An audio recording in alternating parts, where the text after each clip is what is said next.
이스라엘을 자신의 성민 삼으시기 위해 그리고 이방의 빛으로 세우시기 위해 하나님께서는 먼저 아브라함에게 나타나시고 아브라함과 인격적인 관계를 맺으셨습니다. 이스라엘을 애굽에서 구원하사 약속된 땅으로 인도하시기 위해 하나님은 먼저 모세에게 나타나시고 모세와 인격적인 관계를 맺으셨습니다. 하나님께서는 인간의 역사 안에서 자신의 뜻을 이루어 가시기 위해 언제나 누군가를 선택하시고 인격적인 사귐의 관계를 맺으사 그를 통해 그리고 그와 함께 자신의 뜻을 이루어 가셨습니다. 왜냐하면 하나님은 사랑이시기 때문입니다. 사랑이신 그분이 일하시는 방식 또한 언제나 사랑이기 때문입니다. 그리고 사랑은 언제나 대등한 관계 안에서의 인격적인 사귐을 전제로 하기 때문입니다. 그래서 하나님께서는 종의 형체를 가져 사람들과 같이 되셨고 죄 있는 육신의 모양으로 이 땅에 나타나셨습니다. 자신을 낮춰 우리의 눈높이에 자신을 맞추시고 대등하게 된 우리와 인격적인 사귐 안에서 그 구원의 역사를 시작하셨습니다. 그리고 마침내 그 아들을 통해 우리를 구원하사 우리를 자녀 삼으시고 그 아들과 같이 우리를 대우하심으로 우리를 자신과 동등하게 하셨습니다. 그리고 이제 교회로 세우신 우리를 통해 다시 한번 세상과 눈높이를 맞추시고 믿지 않는 이들을 그 사랑으로 부르고 계십니다. 아들을 겸비케 하사 우리를 구원으로 이끄신 하나님께서는 이제 우리로 겸비케 하사 세상 중에 구원의 소망을 전하게 하셨습니다. 에베소서 3장 9절에서 10절 말씀입니다.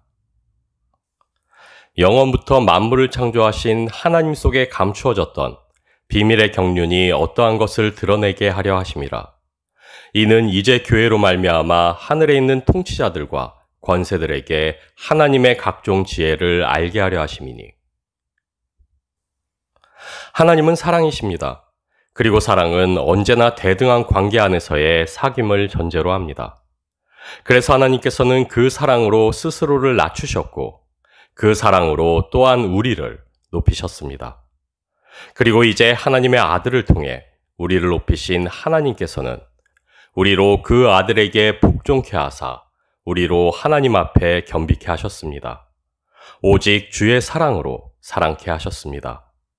왜냐하면 하나님은 언제나 사랑 안에서 역사하시고 사랑으로 일하시기 때문입니다. 교회를 세우사 그분의 사랑으로 충만케 하시고 그 사랑으로 여전한 세상 속에 구원으로 역사하시기를 원하시기 때문입니다. 자신을 비워 종의 형체로 자신을 낮추시고 죽기까지 복종하심으로 하나님 앞에서 겸비하셨던 주님과 같이 이제 교회가 세상 속에서 겸비하며 순복하는 하나님의 사랑이기를 바라시기 때문입니다. 하나님은 이 땅 위에 우리를 교회로 부르시고 꺼지지 않는 구원의 소망으로 세우셨습니다. 그 소망의 등불이 꺼지지 않게 하기 위해 그래서 우리는 온전한 교회로 자라가야만 합니다. 오직 주의 사랑으로 사랑해야만 합니다. 그리고 주의 사랑으로 사랑하기 위해 그 사랑을 매 순간 구하고 찾고 두드려야만 합니다. 하나님의 그 사랑이 어떠한 사랑이었는지를 매일같이 되새기며 묵상해야만 합니다. 주의 사랑으로 사랑하라 하신 그 계명 앞에 날마다 우리 자신들을 세우고 그 사랑 안에서 그 사랑으로 자라가야만 합니다.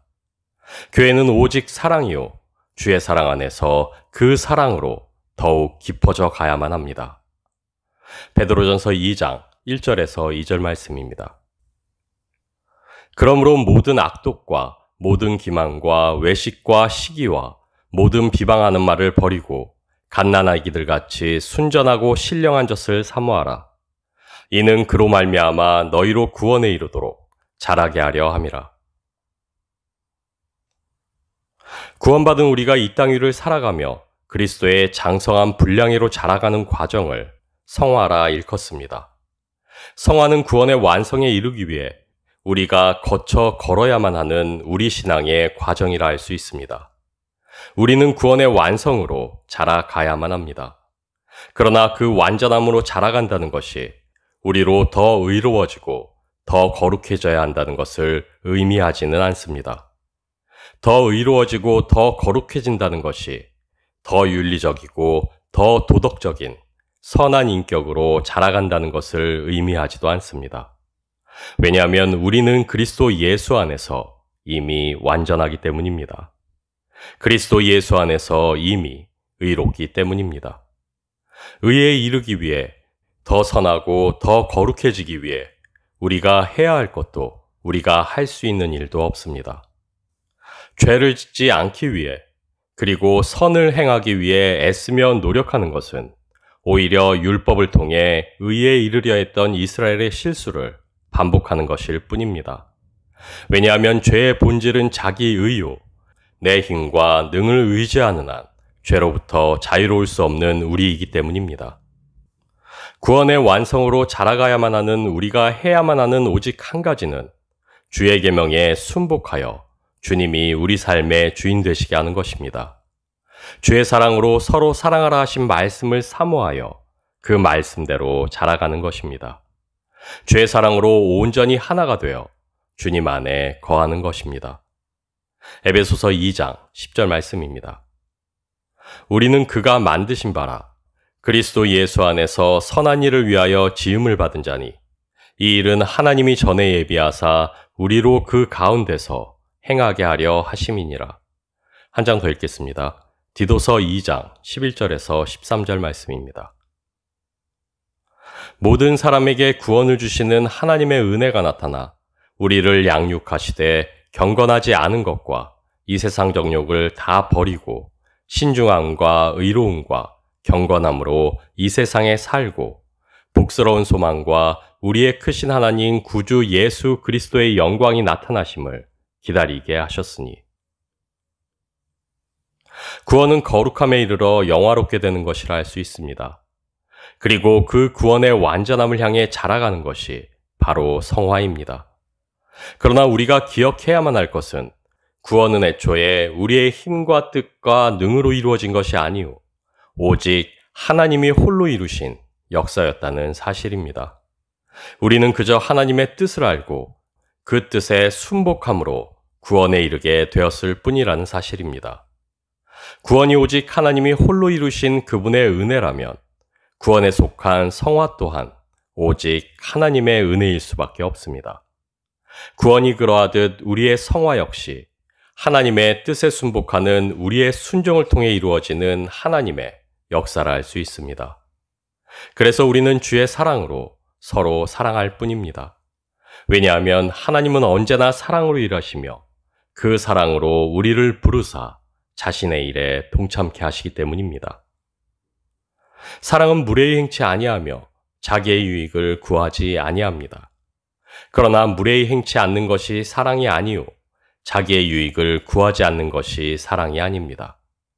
그저 사랑이 무례히 행치 않게 하며 사랑이 자기의 유익보다 다른 이의 유익을 구하게 할 뿐입니다.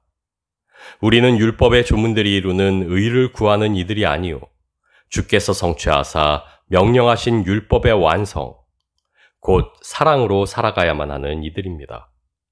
그래서 우리의 성장이요 성화란 의를 쫓아 의를 성취하는 것이 아니요 의의 완성인 사랑 안에서 그 사랑으로 자라가는 것입니다. 우리의 성장은 주의 사랑으로 깊어져 가는 것입니다. 거룩한 주님을 닮아가는 것이요 거룩한 주의 신부로 단장되어 가는 것입니다. 둘이 한 몸을 이룰지라 말씀하신 그 말씀의 소망을 향하여 달려가는 것입니다.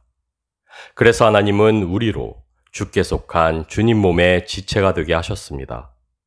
그 사랑 안에서 그리스도의 생명을 나누는 교회가 되게 하셨습니다. 그리고 우리를 교회로 세우신 하나님께서는 또한 여전히 진행되고 있는 자신의 구원의 역사에 주의 사랑으로 서로 사랑케 하심으로 우리로 동참케 하셨습니다. 고린도전서 10장 13절 말씀입니다. 사람이 감당할 시험 밖에는 너희가 당한 것이 없나니 오직 하나님은 미쁘사 너희가 감당하지 못할 시험당함을 허락하지 아니하시고 시험당할 즈음에 또한 피할 길을 내사 너희도 능히 감당하게 하시느니라. 생명은 홀로 자라가지 않습니다. 생명이 생명으로 유지되기 위해 그리고 자라가기 위해 수많은 외부적인 조건과 도움을 필요로 합니다. 마치 식물이 자라기 위해 따스한 햇살과 때에 맞는 비와 양분을 공급하는 토양이 필요한 것 같이 우리의 생명도 하나님이 공급하시는 은혜의 손길들을 필요로 합니다. 그래서 우리의 성장은 오직 하나님의 은혜요, 성화는 하나님의 온전한 역사입니다. 그러나 모든 것이 하나님의 손에 있다 해서 우리의 역할이 없는 것은 아닙니다. 성장에 필요한 모든 것이 은혜로 주어진다 해도 결국 성장하는 것은 우리이기 때문입니다. 그리고 성장에는 마땅한 성장통이 따르기 마련이기 때문입니다. 세상의 모든 생명이 부딪혀오는 환경의 혹독함을 이겨내며 성장하듯 하나님께서는 그분의 생명을 품은 우리가 죄를 딛고 이겨내며 주님의 의로 살아 성장하기를 기대하시기 때문입니다. 그래서 하나님께서는 죄로 충만한 이 세상 속에 우리를 교회로 세우셨고 그분의 나라가 되게 하셨습니다. 죄의 지배 아래 있는 세상을 대적하는 의의 나라요, 죽음이라는 참혹한 절망에 대항하는 생명의 소망으로 이 땅을 살아가게 하셨습니다. 겨자씨 한 알 같은 우리를 이 땅에 심으시고 마침내 자라나 세상이 볼 수 있는 구원의 등불이 되게 하셨습니다. 세상의 고난 가운데서 우리는 때때로 감당할 시험 밖에는 허락하신 바가 없다는 말씀으로 위로를 받습니다. 그러나 이 말씀에서 언급되는 시험은 우리가 당하는 삶의 고난이나 어려움을 의미함이 아니오 우리가 마주하는 죄의 유혹을 의미합니다. 다시 말해 이 말씀은 감당할 수 있는 고난만을 허락하신다는 것이 아닌 감당할 수 있는 죄의 유혹만을 허락하신다는 의미입니다.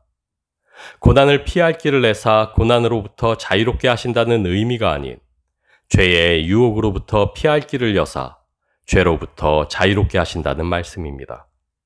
왜냐하면 하나님께서는 우리를 죄와 싸우되 피 흘리기까지 대항하는 의의 군사로 부르셨기 때문입니다. 결코 죄와 죽음에 꺾여 함락될 수 없는 생명의 나라로 세우셨기 때문입니다. 우리는 여전한 죄성으로 절망하고 절규하며 몸부림치며 살아갑니다. 그러나 하나님께서는 감당할 만한 시험만을 허락하사 우리로 굳건히 자라게 하고 계십니다. 불꽃 같은 눈동자로 우리를 지키사 결코 죄와 죽음에 꺾이지 않게 하고 계십니다. 모든 일을 사랑으로 하며 사랑으로 악을 이기는 자로 세워가고 계십니다. 그리고 마침내 온전한 주님의 몸으로 거룩한 교회로 우리를 완성하실 것입니다. 에베소서 4장 13절 말씀입니다. 우리가 다 하나님의 아들을 믿는 것과 아는 일에 하나가 되어 온전한 사람을 이루어 그리스도의 장성한 분량이 충만한 데까지 이르리니 성화란 구원의 완전함으로 나아가는 것이요 거룩하게 완성되어 가는 것입니다. 결국 성화란 그리스도의 장성한 분량회로 자라가는 것이요 우리 주님을 닮아가는 것이라 할 수 있습니다. 왜냐하면 거룩하고 완전한 이는 오직 한 분, 하나님 뿐이시기 때문입니다. 거룩하고 완전한 하나님을 닮아가는 것보다 더 거룩해질 수 있는 길은 없기 때문입니다. 그래서 성화는 우리가 주님과 같이 되어 우리 주님과 온전한 한 몸을 이루어가는 것입니다. 주님과 사랑으로 더욱 깊어져 가는 것이요 주의 사랑으로 더욱 사랑하는 것입니다. 하나님의 우리를 향한 그 사랑을 깊이 깨닫고 그 사랑으로 충만하여 그 사랑으로 사랑하는 이로 자라가는 것, 그것이 바로 우리의 성장이요 성화입니다. 우리는 그리스도 예수 안에서 이미 의롭고 거룩합니다. 우리의 성장은 더 의롭고 더 거룩해지는 것이 아니요 온전히 주님을 닮아가는 것입니다. 주님을 닮아간다는 것은 그분의 사랑으로 서로 사랑한다는 것이요 사랑으로 하나 되어 주 안에 거한다는 것입니다. 다시 말해 주의 계명에 기꺼이 순복하는 주님의 몸된 교회로 세워져 간다는 것입니다. 그래서 교회는 오직 사랑이어야만 합니다. 그래서 우리는 주의 사랑으로 서로 사랑해야만 합니다.